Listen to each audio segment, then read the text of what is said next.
Capítulo 48. Enfim, no lar. A vitória em Bet-Horon foi seguida pela conquista do sul de Canaã. Josué conquistou a região toda, incluindo a Serra Central, o Neguebe, e Cefalá e as vertentes. Também subjugou todos esses reis e conquistou suas terras numa única campanha, pois o Senhor, o Deus de Israel, lutou por Israel. Josué, capítulo 10, versos 40 a 42.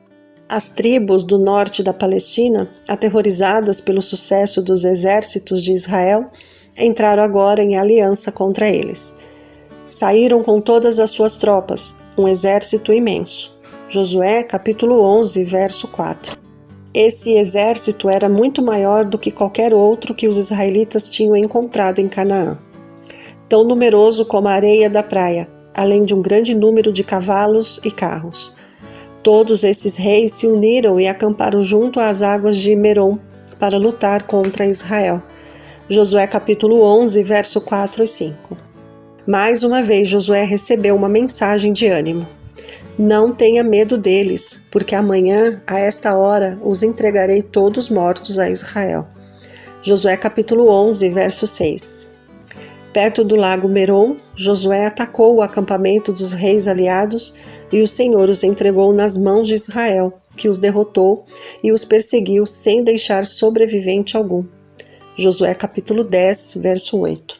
Ao comando de Deus, os carros de guerra foram queimados e os cavalos aleijados, fazendo com que ficassem inutilizados para a batalha. Os israelitas não deveriam confiar em carros de guerra ou cavalos, mas no nome do Senhor seu Deus. As cidades foram tomadas uma por uma, e Azor, a capital de todos os reinos da aliança, foi queimada. A guerra continuou por vários anos, mas, ao terminar, Josué dominava Canaã, e a terra teve descanso da guerra. Josué, capítulo 11, verso 23. O poder dos cananeus tinha sido quebrado, mas eles não tinham sido completamente expulsos. Josué, porém, não deveria continuar a guerra. O território inteiro, tanto as partes já conquistadas como as que tinham que ser dominadas, deveria ser repartido entre as tribos. Cada tribo tinha o dever de conquistar por completo a própria herança. Se o povo se mostrasse fiel a Deus, ele expulsaria seus inimigos diante deles. A localização de cada tribo era escolhida por sorteio. O próprio Moisés tinha determinado as fronteiras do território, conforme deveria ser dividido entre as tribos, e havia indicado um príncipe de cada tribo para auxiliar na distribuição. Os levitas receberam por herança 48 cidades em várias partes do país. Calebe pede o lugar mais difícil. Calebe e Josué foram os únicos dos 12 espiões que tinham apresentado um bom relatório da terra prometida, animando o povo a se levantar e se apossar dela no nome do Senhor. Calebe agora lembra Josué da promessa feita naquela ocasião, como recompensa por sua fidelidade. Certamente a terra em que você pisou será uma herança perpétua para você e para os seus descendentes, porquanto você foi inteiramente fiel ao Senhor, o meu Deus. Josué capítulo 14, verso 9. Calebe, portanto, pediu que lhe fosse dado Hebrom. Ali tinha sido o lar de Abraão, Isaque e Jacó. Eles estavam enterrados na caverna de Macpela. Hebrom era a cidade dos temidos Enaquins, cuja aparência impressionante havia aterrorizado os espiões e destruído a coragem de todo Israel.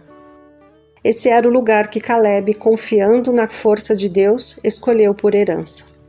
Pois bem, o Senhor manteve-me vivo, como prometeu, disse ele, e foi há 45 anos que ele disse isso a Moisés. Por isso, aqui estou hoje, com 85 anos de idade. Ainda estou tão forte como no dia em que Moisés me enviou. Tenho agora tanto vigor para ir à guerra como tinha naquela época. Dê-me, pois, a região montanhosa, que naquela ocasião o Senhor me prometeu. Na época você ficou sabendo que os Enaquins lá viviam com suas cidades grandes e fortificadas. Mas, se o Senhor estiver comigo, eu os expulsarei de lá, como ele prometeu. Josué capítulo 14, versos 10 a 12. O pedido de Caleb foi imediatamente concedido. Josué abençoou Caleb, filho de Jefoné, e lhe deu Hebrom por herança, pois ele foi inteiramente fiel ao Senhor, o Deus de Israel. Josué capítulo 14, versos 13 e 14. Caleb creu na promessa de Deus de que ele lhes daria a posse de Canaã. Havia suportado a longa peregrinação pelo deserto, participado dos desapontamentos e do trabalho dos culpados. Não reclamou, mas exaltou a misericórdia de Deus em mantê-lo vivo no deserto quando seus irmãos foram mortos. Ele não pediu um território já conquistado, mas um lugar que, mais do que todos, os espiões tinham julgado ser impossível de conquistar. O corajoso e velho guerreiro queria dar ao povo um exemplo que honraria Deus e animaria as tribos a conquistarem o território que a geração anterior tinha considerado inconquistável. Confiando que Deus estaria com ele, Caleb expulsou de Hebrom os 3, descendentes de Enaque. Josué capítulo 15, verso 14. Em seguida, tendo conquistado a terra para si e para sua casa, não se estabeleceu a fim de aproveitar sua herança, mas continuou a buscar novas conquistas para o benefício da nação e para a glória de Deus. Os covardes e rebeldes haviam morrido no deserto, mas os espiões justos comeram das uvas de Escol. Escol foi o lugar em que, 40 anos antes, os espiões tinham cortado o cacho de uvas que precisou ser carregado em uma vara por 2 homens. Os descrentes tinham visto seus temores se concretizarem. Havia declarado ser impossível herdar Canaã e, de fato, não a herdaram. Aqueles que confiaram na força do poderoso auxiliador entraram na boa terra. Pela fé, os antigos heróis conquistaram reinos, escaparam do fio da espada, da fraqueza tiraram força, tornaram-se poderosos na batalha e puseram em fuga exércitos estrangeiros. Esta é a vitória que vence o mundo, a nossa fé. Hebreus capítulo 11, verso 33 e o verso 34. 1 João capítulo 5, verso 4.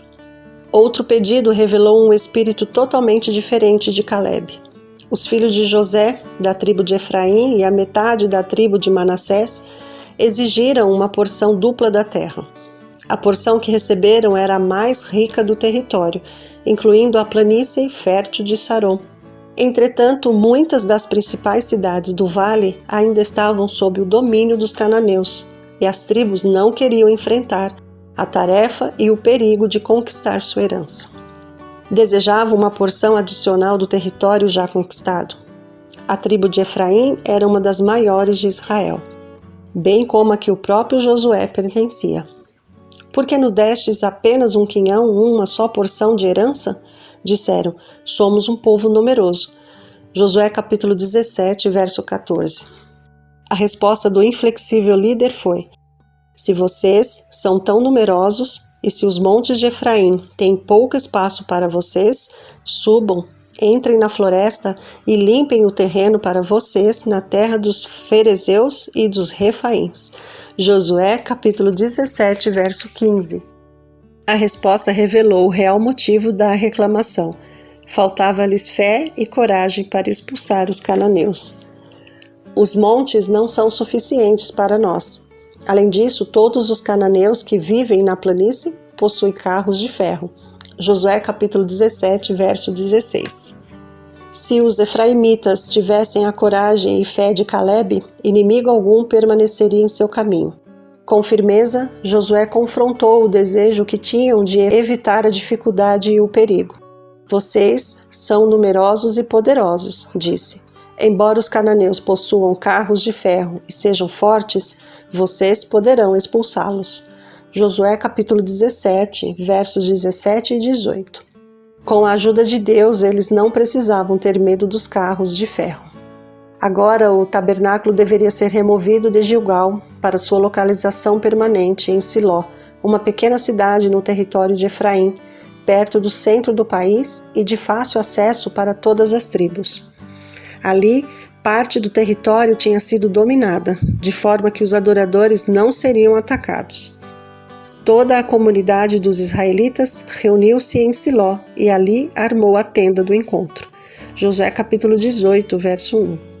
A arca permaneceu em Siló por 300 anos, até que por causa dos pecados da casa de Eli, ela foi capturada pelos filisteus.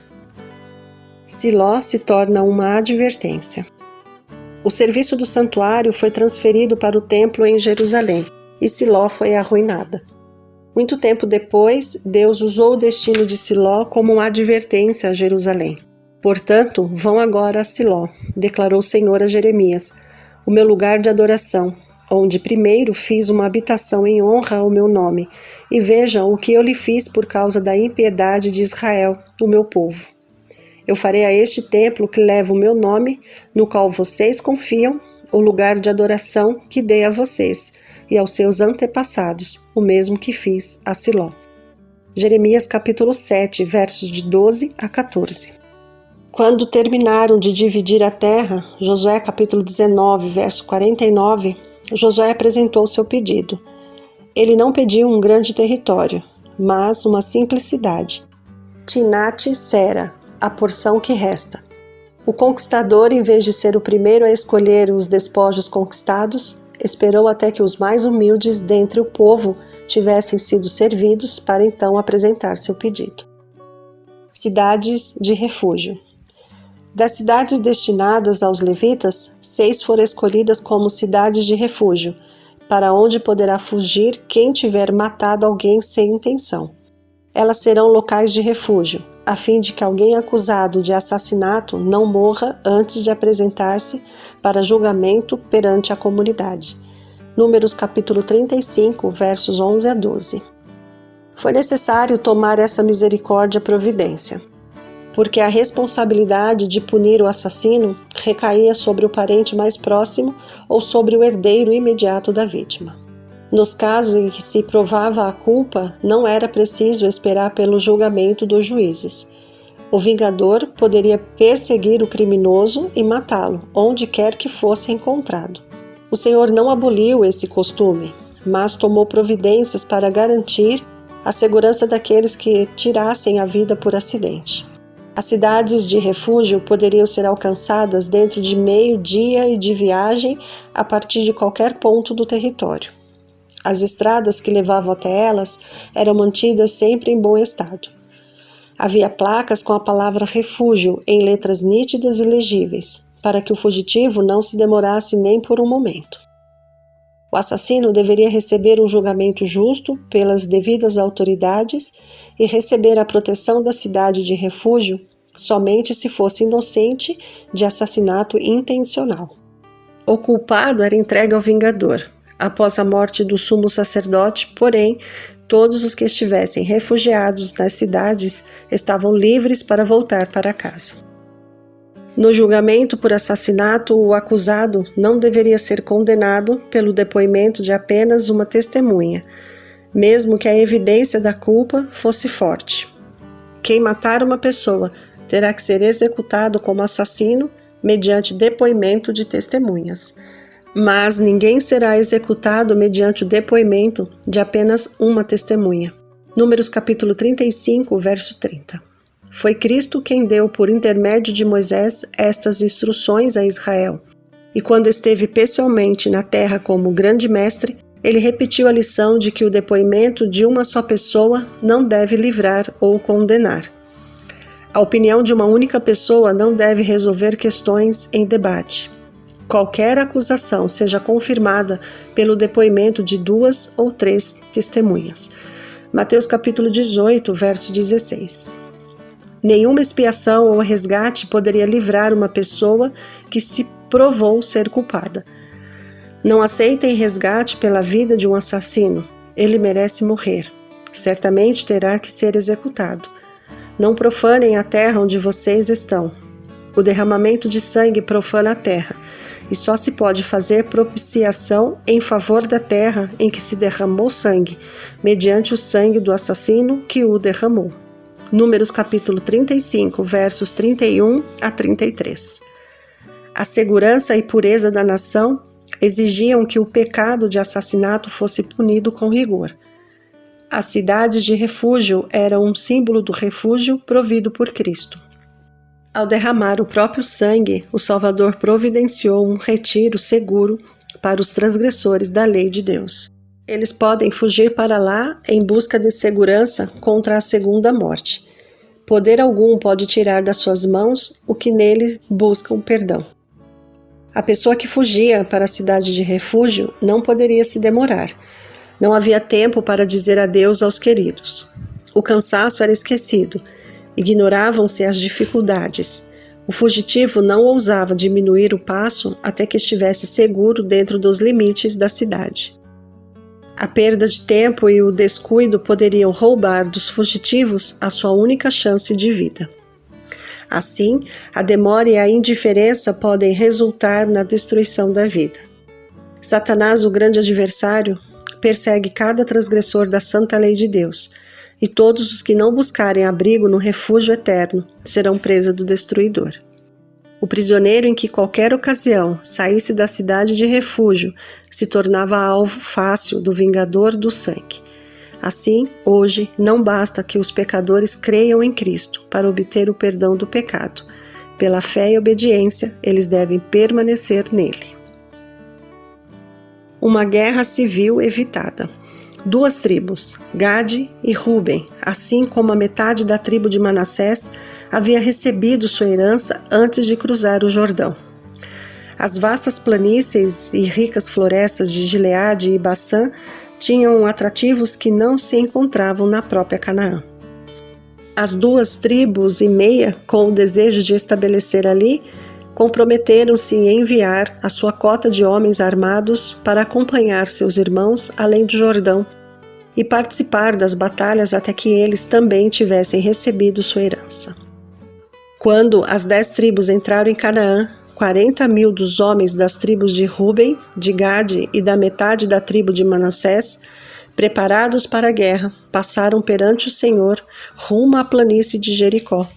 Josué capítulo 4, versos 12 e 13.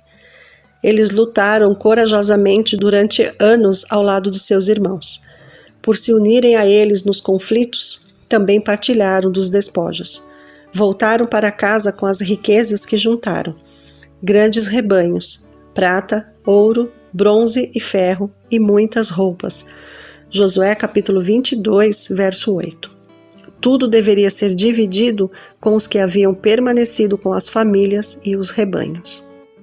Com o coração apreensivo, Josué observou parte do povo israelitas partir, sabendo quão fortes seriam as tentações em sua vida isolada e peregrina para cair nos costumes das tribos pagãs que viviam nas fronteiras de seu território. Enquanto Josué e outros líderes ainda estavam inquietos com os pressentimentos preocupantes, notícias estranhas chegaram até eles. Ao lado do Jordão, as 2 tribos e meia tinham construído um grande altar semelhante ao altar de sacrifício em Siló. Sob pena de morte, a lei de Deus proibia o estabelecimento de qualquer outro ponto de adoração além do santuário, pois isso desviaria o povo da fé verdadeira. Foi decidido que deveriam ser enviados representantes para obter das 2 tribos e meia uma explicação de sua atitude. Foram escolhidos 10 príncipes, um de cada tribo. O líder era Finéias, que se distinguiu por seu zelo nos acontecimentos em Peor. Certos de que seus irmãos eram culpados, os representantes se dirigiram a eles com ásperas repreensões, fazendo com que se lembrassem de como juízos tinham caído sobre Israel por terem se unido a Baal-Peor.